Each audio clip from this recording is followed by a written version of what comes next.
قصص الانبیاء میں آج ہم حضرت لوط علیہ السلام کی قوم کا حال سنیں گے۔ حضرت لوط علیہ السلام حضرت ابراہیم علیہ السلام کے بھتیجے تھے۔ جب اللہ تعالیٰ نے حضرت ابراہیم علیہ السلام کو ہجرت کر کے فلسطین جانے کا حکم دیا، تب حضرت لوط علیہ السلام ملک شام کے ایک شہر اردن میں مقیم تھے۔ اللہ تعالیٰ نے حضرت لوط علیہ السلام کو نبوت عطا فرمائی اور صدوم جانے کا حکم دیا۔ صدوم ان دنوں ملک شام میں صوبہ حمص کا ایک مشہور شہر تھا۔ شہر صدوم کی بستیاں بہت آباد اور نہایت سرسبز و شاداب تھیں، اور وہاں طرح طرح کے اناج اور قسم قسم کے پھل اور میوے بکثرت پیدا ہوتے تھے۔ شہر کی خوشحالی کی وجہ سے اکثر جا بجا لوگ مہمان بن کر ان آبادیوں میں آیا کرتے تھے، اور شہر کے لوگوں کو ان مہمانوں کی مہمان نوازی کرنا پڑتی تھی۔ شہر کے لوگ مہمانوں کی آمد سے تنگ پڑ چکے تھے، مگر ان کو مہمانوں کو شہر سے بھگانے کی کوئی صورت نظر نہیں آتی تھی۔ اس ماحول میں ابلیس نے ایک بوڑھے کی صورت اختیار کی اور ان لوگوں کے پاس آیا اور کہنے لگا، تم لوگ مہمانوں کی آمد سے نجات چاہتے ہو تو اس کا طریقہ یہ ہے کہ جب بھی کوئی مہمان تمہاری بستی میں آئے تو تم لوگ زبردستی اس کے ساتھ بدفعلی کرو۔ لوگوں نے کہا، ہمیں اس کا طریقہ نہیں آتا۔ چنانچہ سب سے پہلے ابلیس خود ایک لڑکے کی شکل میں مہمان بن کر اس بستی میں داخل ہوا، ان لوگوں کو بدفعلی کرنے کا طریقہ سکھایا اور ان سے پھر خوب بدفعلی بھی کروائی۔ اس طرح یہ فعل بد ان لوگوں نے شیطان سے سیکھا۔ پھر رفتہ رفتہ اس برے کام کے یہ لوگ اس قدر عادی ہو گئے کہ عورتوں کو چھوڑ کر مردوں سے اپنی شہوت پوری کرنے لگے۔ حضرت لوط علیہ السلام جب شہر صدوم میں آئے اور انہوں نے لوگوں کو اس بری حالت میں دیکھا تو آپ نے ان کو اس فعل بد سے منع کیا اور اللہ کے عذاب سے ڈرایا۔ قرآن پاک میں ارشاد باری تعالیٰ ہے، کیا تم لوگ وہ بے حیائی کرتے ہو جو تم سے پہلے جہان میں کسی نے بھی نہ کی؟ تم مردوں کے پاس شہوت سے جاتے ہو، عورتوں کو چھوڑ کر، بلا شبہ تم لوگ حد سے گزر گئے ہو۔ حضرت لوط علیہ السلام کے اس اصلاحی واعظ کو سن کر اس قوم نے نہایت بے باکی اور انتہائی بے حیائی کے ساتھ آپ کو کیا جواب دیا، وہ بھی ہم قرآن پاک کی زبان ہی سنتے ہیں۔ اور ان کی قوم کا جواب اس کے سوا کچھ نہ تھا کہ وہ کہتے تھے کہ اس حضرت لوط علیہ السلام کو اپنی بستی سے نکال دو، یہ لوگ تو پاکیزگی چاہتے ہیں۔ جب قوم لوط کی سرکشی اور بدفعلی انتہا کو پہنچ گئی اور وہ اپنے آپ کو اصلاح کے قابل نہ چھوڑ رہے تھے تو اللہ تعالیٰ کا عذاب آ گیا۔ حضرت جبرائیل علیہ السلام چند فرشتوں کو لے کر آسمان سے اترے۔ پھر یہ فرشتے مہمان بن کر حضرت لوط علیہ السلام کے پاس پہنچے۔ یہ سب فرشتے بہت ہی حسین اور خوبصورت نوعمر لڑکوں کی شکل میں تھے۔ ان مہمانوں کے حسن و جمال کو دیکھ کر اور قوم کی بدکاری کا خیال کر کر حضرت لوط علیہ السلام بہت فکر مند ہو گئے۔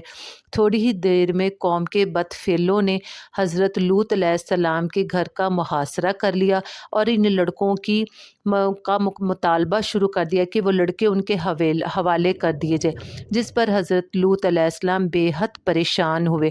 جب حضرت لوط علیہ السلام نے وہ لڑکے ان کے حوالے کرنے سے انکار کر دیا تو وہ حضرت لوط علیہ السلام کے گھر کی دیواروں پر چڑھ گئے اور گھر کا محاصرہ کر لیا۔ حضرت لوط علیہ السلام نے ان کو نہایت دل سوزی کے ساتھ سمجھایا اور اس برے فعل سے منع کرنا شروع کر دیا، مگر یہ بدفعل اور سرکش قوم اپنے بیہودہ جواب اور برائے اقدام سے باز نہ آئی، تو آپ اپنے مہمانوں کے سامنے رسوائی سے پریشان ہو کر غمگین اور رنجیدہ ہو گئے۔ یہ منظر دیکھ کر حضرت جبرائیل علیہ السلام نے فرمایا، اے اللہ کے نبی، آپ بالکل ہی کوئی فکر نہ کریں، ہم لوگ اللہ تعالیٰ کے بھیجے ہوئے فرشتے ہیں جو ان بدکاروں پر عذاب لے کر اترے ہیں، لہٰذا آپ مومنین اور اپنے اہل یال کو ساتھ لے کر صبح ہونے سے قبل ہی اس بستی سے دور نکل جائیے اور خبردار کوئی شخص پیچھے مڑ کر اس بستی کی طرف نہ دیکھے ورنہ وہ بھی اس عذاب گرفتار ہو جائے گا۔ حضرت لوط علیہ السلام کو یہ جواب سن کر بے حد تسلی ہوئی اور آپ نے صبح ہوتے ہی اپنے گھر والوں اور مومنین کو ہمراہ لے کر بستی سے باہر نکل گئے۔ حضرت لوط علیہ السلام جیسے ہی بستی سے باہر نکل گئے، حضرت جبرائیل علیہ السلام نے اس شہر کی 5 بستیوں کو اپنے پروں پر اٹھا کر آسمان کی طرف بلند ہوئے اور کچھ اوپر جا کر ان بستیوں کو الٹ دیا اور یہ آبادیاں زمین پر گر کر چکنا چور ہو گئی۔ پھر کنکر کے پتھروں کا مینہ برسا اور اس زور کی سنگ باری ہوئی کہ قوم لوط کا ایک ایک آدمی مر گیا اور ان کی لاشیں بھی ٹکڑے ٹکڑے ہو کر بکھر گئی۔ اور اس وقت جب یہ شہر الٹ پلٹ ہو رہا تھا، حضرت لوط علیہ السلام کی ایک بیوی جس کا نام وائلہ تھا، جو در حقیقت منافقہ تھی اور قوم کے بدکاروں سے محبت رکھتی تھی، اس نے پیچھے مڑ کر دیکھ لیا اور یہ کہا، ہائے رے میری قوم، اور یہ کہہ کر کھڑی ہوگی۔ پھر عذاب الہی کا ایک پتھر اس کے اوپر بھی گر پڑا اور وہ بھی ہلاک ہو گئی۔